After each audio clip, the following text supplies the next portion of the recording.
Hello students, आप सभी का हमारे इस यूट्यूब चैनल में स्वागत है। स्टूडेंट्स, हम एलिमेंट्री रियल एनालिसिस का पेपर सॉल्व कर रहे हैं। क्वेश्चन नंबर 5C पे हम पहुंच चुके हैं। 2022-23 का ये पेपर है। क्वेश्चन नंबर 5C है, define absolutely convergent of a series so that every absolutely convergent series is convergent. उसके बाद इज द कन्वर्स ट्रू, यानी कि अगर हमारे पास सीरीज कन्वर्जेंट है तो क्या वो एब्सोल्युटली कन्वर्जेंट भी होगी। Justify your answer. तो इसको सॉल्व करते हैं। तो पहले एब्सोल्युटली कन्वर्जेंट सीरीज की हम डेफिनेशन समझ लेते हैं कि एब्सोल्युटली कन्वर्जेंट सीरीज होती क्या है हमारे पास। ठीक है, बेसिकली आ सीरीज, अगर हम सीरीज को हम summation of a n define करना चाहें, ठीक है, आ सीरीज समीशन ऑफ एन बराबर 1 to इन्फिनिटी। इसमें रियल भी हो सकते हैं स्टूडेंट्स, कॉम्प्लेक्स भी हो सकते हैं, रियल एंड और कॉम्प्लेक्स।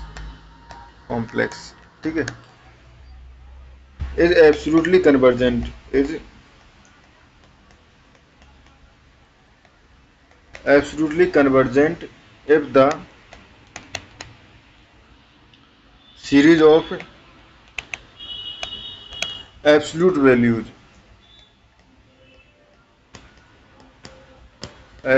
values यानी कि समेशन ऑफ n बराबर 1 to infinity summation of a n is convergence. ठीक है, अगर ये हमारे पास कन्वर्ज कर रहा है तो ये सीरीज जो है वो एब्सोल्युटली कन्वर्जेंट कहलाती है। ठीक है, अब इसका हम प्रूफ समझते हैं कि हमारे पास हर जो एब्सोल्यूट कन्वर्जेंट सीरीज जो है वो कन्वर्जेंस भी होगी। ठीक है, यानी कि एब्सोल्यूट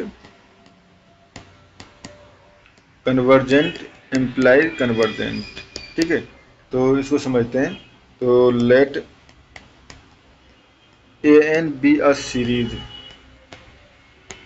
ठीक है, विद किस तरह से है कि summation of mod of a n is convergent. ठीक है, क्योंकि एब्सोल्यूट कन्वर्जेंट है ना। ठीक है, तो उस कंडीशन में यहाँ पे हमें शो करना है कि ये हमारे पास,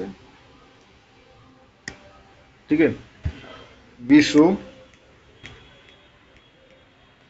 that summation of a n is also convergent. ठीक है, तो इसके लिए हम कुछ क्राइटेरिया का यूज कर सकते हैं। कुछ क्राइटेरिया क्या कहती है, आ सीरीज ए एन। ठीक है, सीरीज ए एन के लिए कह रहे हैं हम convergence if and only if. ठीक है, it's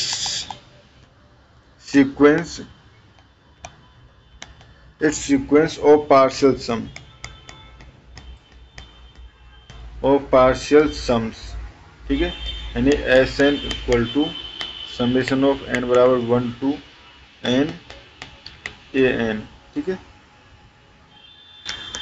is a Cauchy sequence.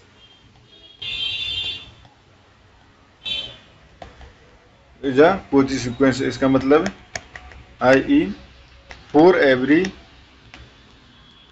epsilon greater than 0 there exist m and n। ठीक है, m and n such that अगर n ग्रेटर देन m है, ठीक है, which are greater than m। किस तरह से होंगे कि s n minus s m, mod of s n minus s m, क्योंकि जो भी बड़ा है उसमें से माइनस करें।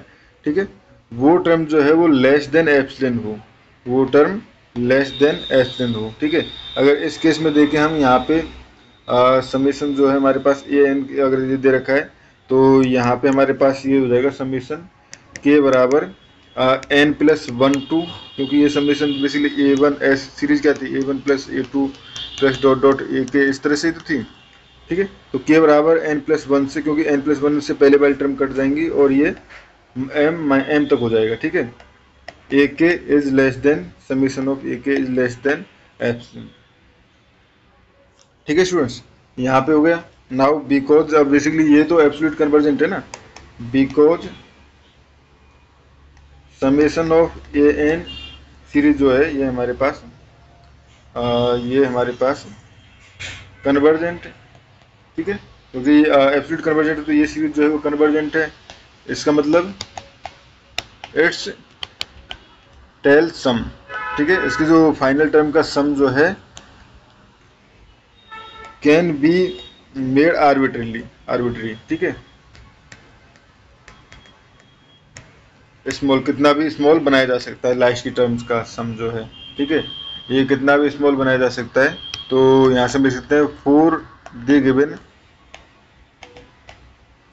Epsilon greater than zero, epsilon greater than zero के लिए हम एक ऐसा एन पिक कर सकते हैं जिसके लिए हमारे पास क्या होगा, जिसके लिए हमारे पास कि m greater than n greater than m greater than equal to n हो। इस तरह से होगा कि समीशन ऑफ के बराबर 1 टू समीशन ऑफ के बराबर एम प्लस 1 टू एन, के बराबर एम प्लस 1 टू एन, ठीक है।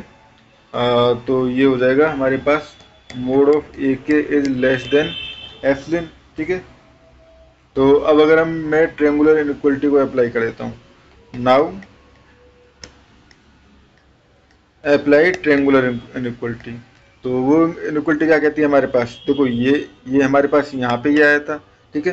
तो यहाँ से हम कह सकते हैं समीशन ऑफ आई बराबर M plus 1 to N A K is less than equal to किससे, क्योंकि अंदर वाले टर्म के साथ समीशन जाएगा, तो ये हमारे पास ट्रायंगुलर इनइक्वालिटी अप्लाई हो गई, ठीक है। ये है लेस देन एप्सिलॉन, इम्प्लाइज आई बराबर 1 to N A K is less then epsilon, implies जो हमारे पास एस एन जो था जो स्टार्टिंग में, वो is a Cauchy sequence, Cauchy sequence, ठीक है। तो कोची सीक्वेंस है implies s n is convergent sequence, is convergent sequence है। जो गिवन सीक्वेंस जो था वो कन्वर्जेंट सीक्वेंस था, क्योंकि हर कोची सीक्वेंस जो है वो कन्वर्जेंट सीक्वेंस होता है। अब इसका जो टू अपोजिट जो है, यानी कि अगर हमारे पास कोई सीक्वेंस कन्वर्जेंट है तो उसका उस सीरीज का जो एब्सोल्यूट है वो एब्सोल्यूट कन्वर्जेंस होना ट्रू नहीं है, ठीक है। तो इसके लिए अगर चेक करते हैं तो यहाँ पे हमारे पास जनरली एग्जांपल जो आता है हमारे पास, वो आता है हमारे पास summation of -1 to the power n upon 1 upon n, ठीक है। अगर इसको मैं देखूँ तो ये 1 -1/2 +1/3 -1/4, ठीक है, +1/5, ये है हमारे पास सीक्वेंस, ठीक है। इसको तो अगर इस सीक्वेंस को अगर देखें तो ये सीक्वेंस जो है बेसिकली हमारे पास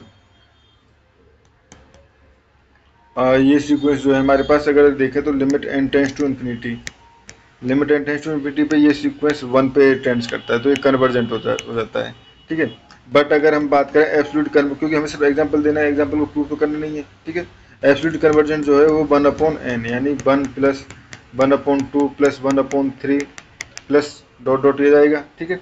तो यहाँ से बेसिकली ये हो जाएगा हमारे पास हाइपर सीरीज, ठीक है।